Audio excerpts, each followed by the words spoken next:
শোনো, অনেক কষ্ট করে আমি হায়ার কোর্ট থেকে প্রতীক্ষাকে ছাড়িয়ে নিয়ে এসেছি। ও কিন্তু জামিনে ছাড়া পাচ্ছে আর এই বাড়িতে এসেই উঠবে। আর একটা কথা আমি তোমাদের পরিষ্কার জানিয়ে দিচ্ছি, মা, আমি কিন্তু তোমাদের সঙ্গে আর থাকবো না। কে চায় রে? হ্যাঁ, বলি কে চায় তোর সঙ্গে থাকতে?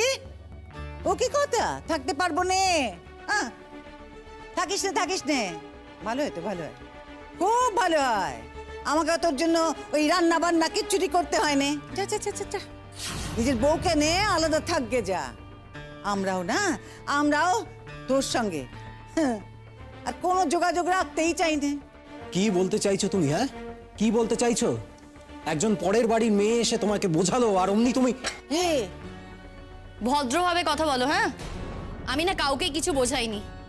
আমি তোমার মাকেও কিছু বোঝাইনি, তোমার দাদাকেও কিছু বোঝাইনি। ওদের তো বুদ্ধি আছে, তাই ওরা ভালো করেই বুঝতে পারছে যে ওরা দুধ কলা দিয়ে কাল সাপ পুষেছে। খুব না, খুব চাকরি করে বড় বড় কথা বলছো না? আর তোকেও বলি দাদা, কিরম ছেলে, হ্যাঁ, নিজের চাকরিটা ওকে দিয়ে দিলি। এখন তুই খাবি কি, তোর চলবেই বা কি করে? আর এই মেয়ের তো অন্য ছেলের সঙ্গে সম্পর্ক আছে, কবে যে এখান থেকে চলে যাবে সেটা তো তুই বুঝতেও পারবি না। পলাশ, সাবধান করছি তোকে আমি, ভদ্রভাবে কথা বল আমার বউয়ের সম্পর্কে। তুই আমাকে কি সাবধান করছিস রে? তোকে একটা ধাক্কা মারলে তো চিৎপটা হয়ে পড়ে থাকবি। খবরদার, খবরদার বলে দিলুম আমি তোকে। হাই পড়ু, শোন এদিকে, শোন। কি বলছিস তুই? কাকে কি বলছিস? নিজের বড় দাগা, তার গায়ে তুই হাত তুলবি বলছিস? হ্যাঁ, আর এই যে কান খুলে শুনে রাখ, ছেলেটা অসুস্থ, ডাক্তার বলেছে তাকে উত্তেজিত করা বারণ। শুনেছিস তুই? শোনো পলাশ, তুমি তোমার বউয়ের সাথে কি করবে, কোথায় গিয়ে থাকবে সেটা তুমি ঠিক করো, কিন্তু কোনোভাবেই আমার স্বামীকে উত্তেজিত করার চেষ্টা করবে না। স্বামী দেখাচ্ছ? স্বামী? হ্যাঁ, কোথায় ছিলে এতদিন? এই স্বামী চাকরি দিয়েছে বলে সেই টাকায় তুমি তো ফুটানি মেরে বেড়াচ্ছ, আবার বড় বড় কথা বলছো। বাড়ি থেকে তো চলে গেছি, লাইন মেরে অন্য ছেলেকে বিয়ে করতে গেছিলে, সে তো তোমায় বিয়ে করেনি, লাথি মেরেছে তো তোমায়। এই শোনো, কার সাথে কি করেছি, কার সাথে কি হয়েছে তার কৈফিয়ত না আমি তোমাকে দিতে যাব না। তোকে আমি সাবধান করছি আবারও, তুই কিন্তু আমার বউয়ের সম্পর্কে একটাও বাজে কথা বলবি না। শোন দাদা, তুই না জানিস না, শতদ্রুর সঙ্গে এই মেয়ের বিয়ে ঠিক হয়েছিল, কিন্তু ওদের বাড়ি থেকে মানেনি বলে বিয়েটা হয়নি। কিন্তু তার মানে কি ওরা একসঙ্গে থাকেনি? একসঙ্গেই তো ছিল। আর তুই সেটা জানিস না? তুই ওরকমই একটা মেয়েকে বউ করে আবার ফিরিয়ে নিয়ে এসছিস সেই বাড়িতে, আবার ঘরও করছিস তার সঙ্গে। কেন রে, কেন? এই শিমুলের মতন মেয়ে কি আর তুই পেতিস না? আর তাছাড়া তুই চাকরিটা দিয়েছিস বলেই তো তোর কাছে এসছে। এই চাকরিটা তুই যদি প্রিয়াঙ্কাকে দিতিস তাহলে ও কিন্তু তোর কাছে এসেই থাকতো।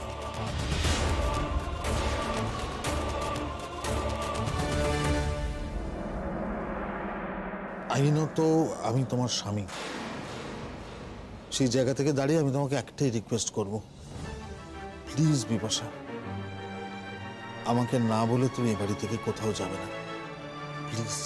তোমার দিকে না সারা জীবনে তাকাবো না এবং সারা জীবন আর একটাও কথা বলবো না ঠিক করেছিলাম, কিন্তু এমন কিছু কথা বলে নিজেকে এতটা নিচু লেভেলে নামাচ্ছ না, তোমার সাথে কথা না বলেও আর পারছি না। কি চাইছো? কি চাইছো? আত্মহত্যা করবো আমি, ঘর থেকে ঝুলে পড়বো? পড়বো না, সেই দিন শেষ। আমার জীবনটা যে আমার এবং আমার জীবনটা যে আমার নিজের মতো করে বাঁচার অধিকার আছে সেটা আমি বুঝে গেছি গো, খুব ভালো করে বুঝে গেছি। তাই তুমি আমার স্বামী, তোমার আমার উপর অধিকার আছে, তুমি না বললে আমি বাড়ি থেকে বের পারবো না। ধুর, সব ফালতু কথাগুলো আর বলো না তো, আর বলো। ওভার, সেই দিনগুলো শেষ।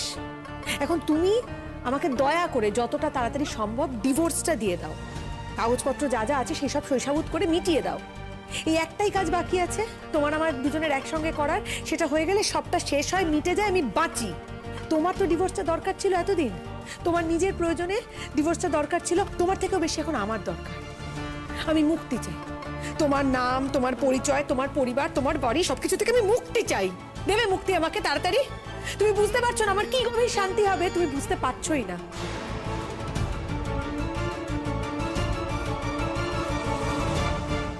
শোন পলু, যার নামটা তুই করলি তার নামটা ভবিষ্যতে আমার কাছে আর করিস না। ওই নামটা থেকে আমিও অনেক দূরে সরে এসেছি, ফিরতেও চাই না। তুই তো একেবারে সাধু, তুই তো একেবারে সাধু হয়ে গেছিস, সাধু। ভুল করছিস, সাধু আমি হইনি আর কোনোদিন সেটা হতেও পারবো না। আমি শুধু ভালো হওয়ার চেষ্টা করছি। আর ভালো হওয়ার চেষ্টা করা তো কোনো অপরাধ নয় পলাশ। তুইও চেষ্টা কর, ভালো হতে তুইও পারবি। তোর জীবনে তো বড় কোনো আঘাত আসেনি পলাশ, সেই জন্য তুই বুঝতে পারছিস না কোনটা ভালো কোনটা খারাপ। আমার জীবনে এসেছে, আমি বুঝতে পারি, আর সেই জন্য আমি ভালো হওয়ার চেষ্টাটা করে যাচ্ছি। তুই তোর বউকে ছাড়িয়ে এনেছিস তো জেল থেকে, খুব ভালো, খুব ভালো। কিন্তু কেসটা এখনো শেষ হয়নি পলাশ। তোর বউকে কিন্তু এখনো রেগুলার হাজিরা দিয়ে যেতে হবে। তোকে আমি সাবধান করছি, তুই এখনো নিজেকে শোধরা। যে ব্যবহারটা তুই তোর বৌদির সঙ্গে করে যাচ্ছিস সেটা যদি তুই এখনো চালিয়ে যাস, তোকেও কিন্তু একইভাবে তোর বউয়ের মতো জেল খাটতে হবে, মনে রাখিস সেটা। এই কি বলছিস তুই? কি করছো কি বলছিস তুই? তুমি? কি বলছিস তুই? হ্যাঁ? ছাড়ো, ছাড়ো বলছি, লজ্জা করে না? একজন অসুস্থ লোকের কলে ধরে টানছো। ছাড় ছাড়ো, পলাশ। ওর যদি কোনো ক্ষতি হয় না, সেটা আমাদের ক্ষতি হবে, তোমার তো কিছু হবে না। ছাড়ো বলছি। কিসের ক্ষতি? চাকরি তো বাগিয়েছিস, কার ক্ষতি হওয়ার তো হয়েছে। ছাড়। আর কি ক্ষতি হবে? এদিকে এদিকে জানোয়ার ছেলে, হ্যাঁ জ্বালিয়ে পুড়িয়ে আমার সারাটা জীবনে করে শেষ করে দিলে। এত বড় স্পর্ধা তোর? এই দূরে যা, দূরে যা, তুই আমার চোখের হ্যাঁ, আমি তো যাবো। আমি কি এখানে থাকবো? তোমার দয়া এখানে থাকবো নাকি? কিন্তু তার আগে এই বাড়িতে আমার যা ভাগ আছে সেটা আমার নামে লিখে দাও।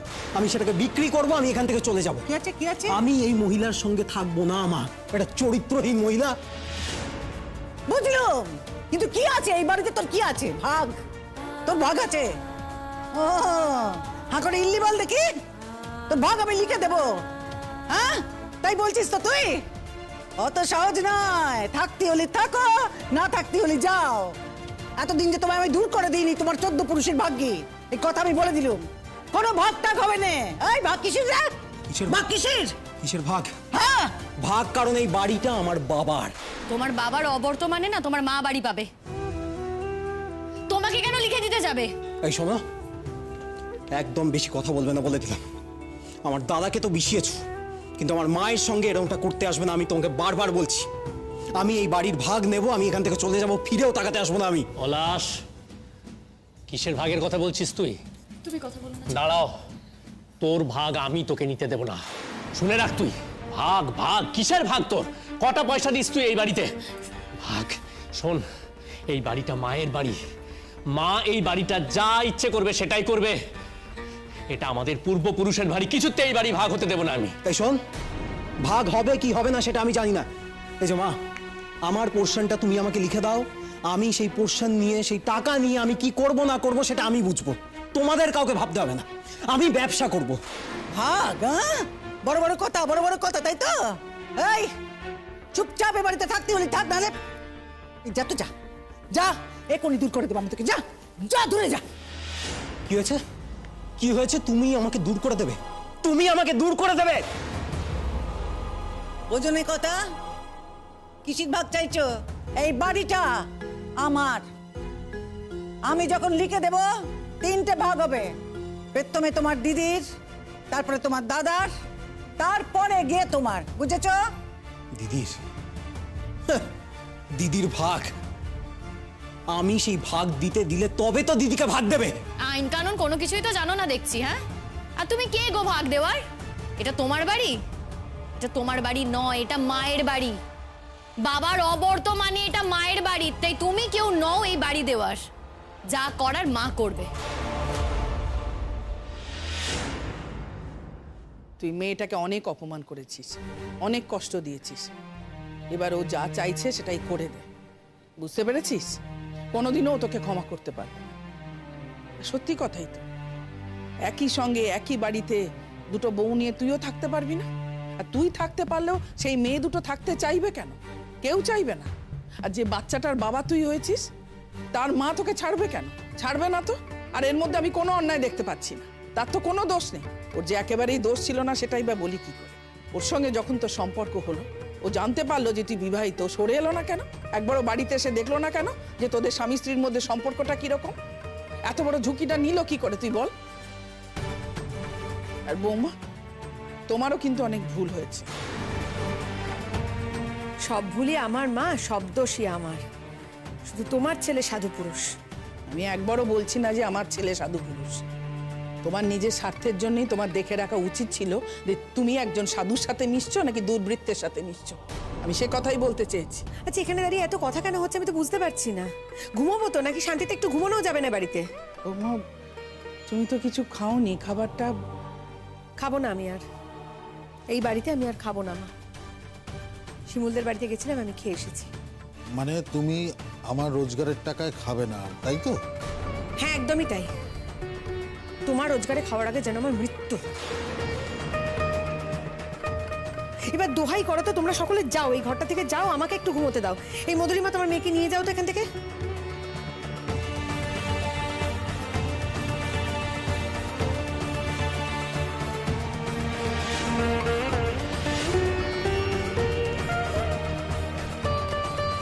এই এই শোনো, বড্ড বেশি কথা বলছো। টেনে আসবে না। যেটা করছো সেটাকে কি বলে জানো? Domestic violence. আর আমি যদি এখন থানা পুলিশ করি না, কি করে বউকে ছাড়াবে গো? আমি তোমাকে বলে রাখলাম, আমি তোমাকে গারদে পাঠাবো, আমি তোমায় বলে রাখছি কথাটা। এই, কি বলছো? ছাড়ো আমাকে। বেশি মার মেরেছো, বেশি মার মেরেছো।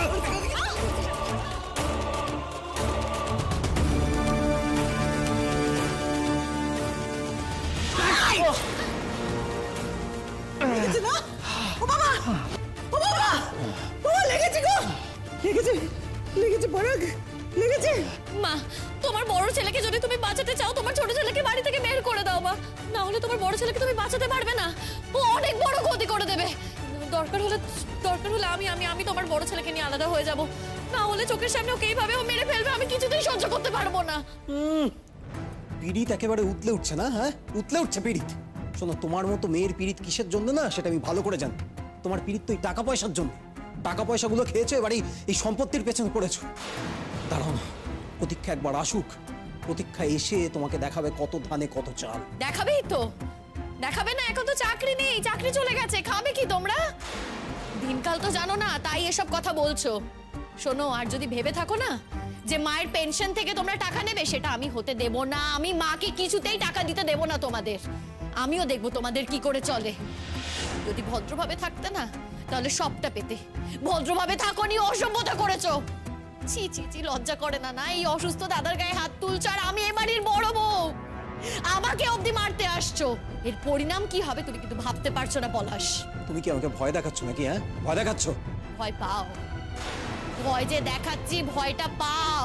তুমি তো জানো, চাইলে কিন্তু আমি অনেক কিছুই করতে পারি। হ্যাঁ, এখন তো ওই অর্ণব সেনগুপ্ত এসছে, এসপি অর্ণব সেনগুপ্ত।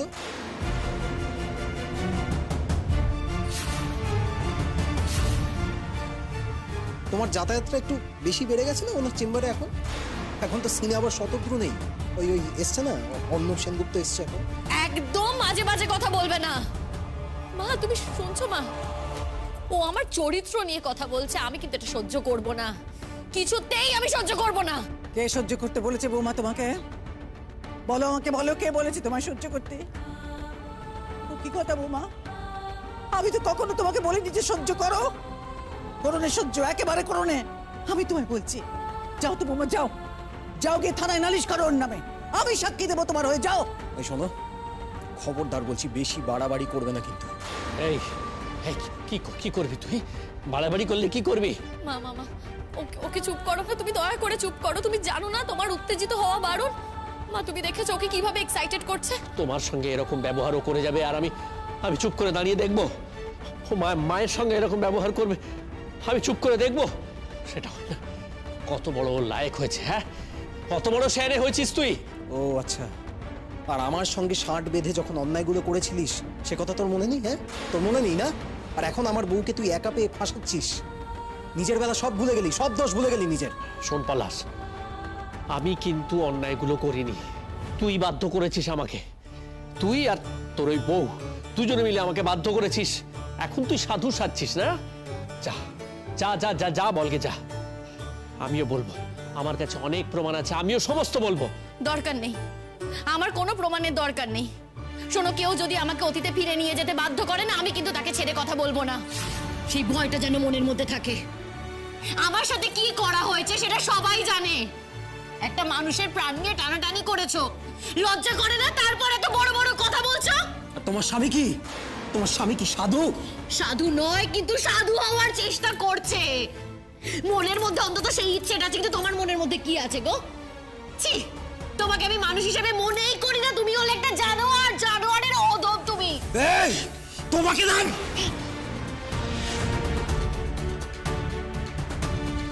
বলি ডাকবো, পাড়া থেকে লোক ডেকে আনবো, দেবে সবাই মিলে?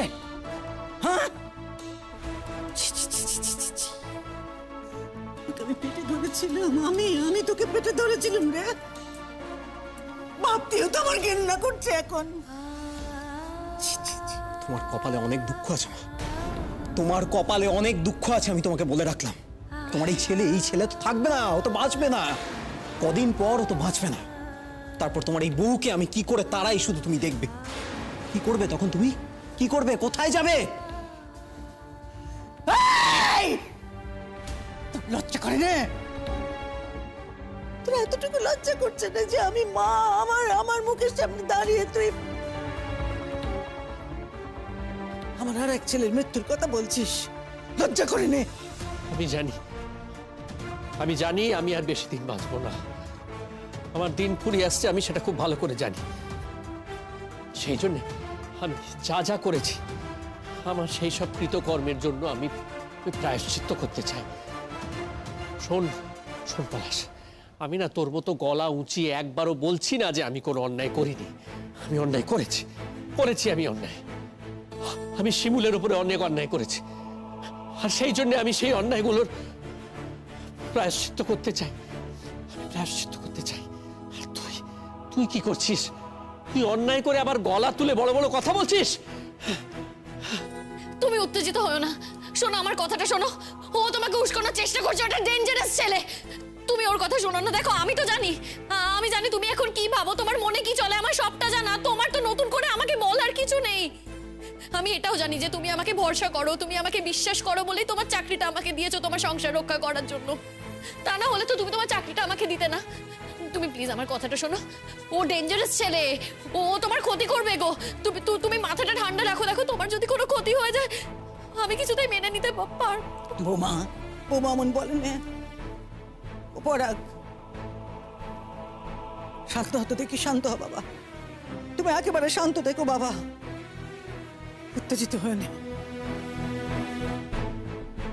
খেপে উঠেছে এই ছেলে, খেপে উঠেছে বোঝনে। বউ ওই জেল থেকে ছাড়া পেয়েছে বুঝি, সেজন্য গলার জোর বেড়ে গেছে হঠাৎ না? এতদিন সকালবেলা খেয়ে দিয়ে চুপচাপ বেরিয়ে যেত, আবার সেই রাত্রিরে এসে খেয়ে দিয়ে ঘুমিয়ে পড়তে, কেউ তার গলার শব্দটিও পেতে নে। আর এখন যেই শুনেছে বউ বেরোবে, অমনি গলা দিয়ে খুব আওয়াজ বেরিয়েছে তো। হ্যাঁ, বুঝেছি। যবে থেকে এই বৌমা আমার বাড়িতে ঢুকেছে, তবে থেকে ও নানান কিছু করার চেষ্টা করছে, আমি বুঝেছি রে। দাঁড়া, আসলে কি হয়েছে বলতো পরাগ? হিংসে। বৌমা তো চাকরিটা পেয়েছে না, হিংসায় ওর গা জ্বলে যাচ্ছে। হিংসুটে ছেলে কোথাকার। এই যে ও কি কথা, কি করেছো নিজের জীবনে? কি করতে পেরেছো? হিংসে করে নিজের জীবনে তো নিজে কিচ্ছু করতে পারোনি, এই খুটখাট চাকরি করো ছাড়া। হ্যাঁ, কখনো আছে কখনো নেই, খাও তো সেই বইয়ের ভরসায়। আর এখন যেই শুনেছো যে বইয়ের চাকরিটিও গেছে, অমনি ব্যাস আর মেজাজ ঠিক থাকছে না তো।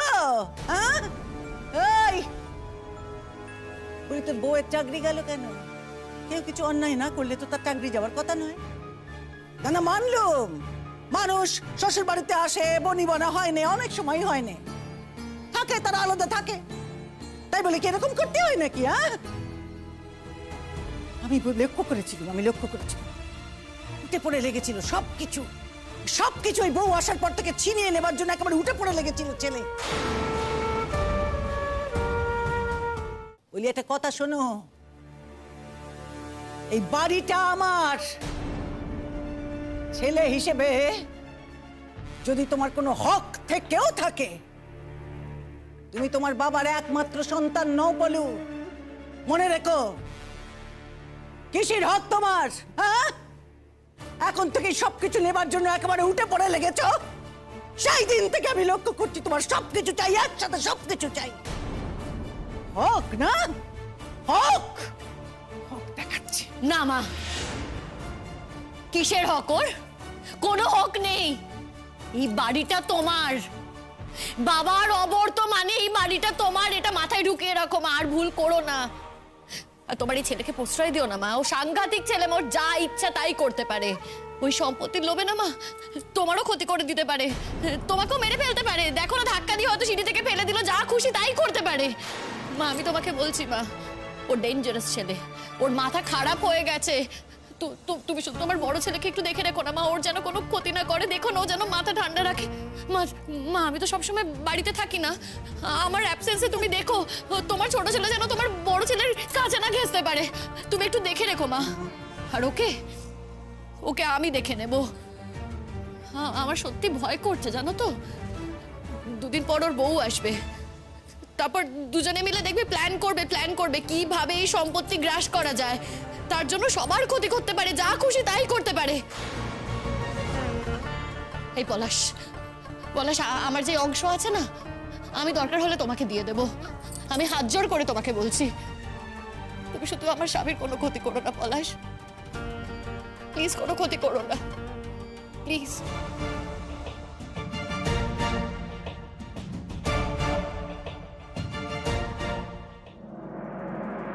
তাড়াহুড়ো আছে, এখন স্কুলে যেতে দেরি হয়ে যাবে, এখনই কথা বলতে হবে। হ্যাঁ, পরে এসে বললে হবে না? শিমুল, আমি বেশি সময় নেব না, 2 মিনিট প্লিজ। বুঝতে পারছো তো, ট্রেনটা যদি মিস করে যায় কি হবে? শিমুল প্লিজ 2 মিনিট। আচ্ছা বলো, এদিকে এসো একবার। কি হয়েছে বলো তো? দাঁড়াও, এই কাগজপত্রগুলো তুমি রাখো তো। কিসের কাগজ এগুলো? এগুলো আসলে ওই আমার ব্যাংকের যে কাগজপত্র দেখে, তাকে আমি কালকে বাড়িতে ডেকে পাঠিয়েছিলাম। ওই নমিনি করা ছিল না তো, এগুলো তারই কাগজপত্র। নমিনির ব্যাপারে আমার সমস্ত কথাবার্তা হয়ে গেছে। কথাবার্তা হয়ে গেছে মানে? না মানে দেখো শিমুল, আমাদের আসলে জয়েন্ট অ্যাকাউন্ট কিছু করা তো ছিল না, সেই কারণে আমি ওনাকে ডেকে এই কাগজপত্রগুলো করিয়ে নিয়েছি। দেখো আমি তো এখন এই অবস্থাতে গিয়ে টাকা পয়সা তুলতে পারবো না, দরকার হলে তুমি। আচ্ছা, টাকা তোলার দরকারই বা কি আছে?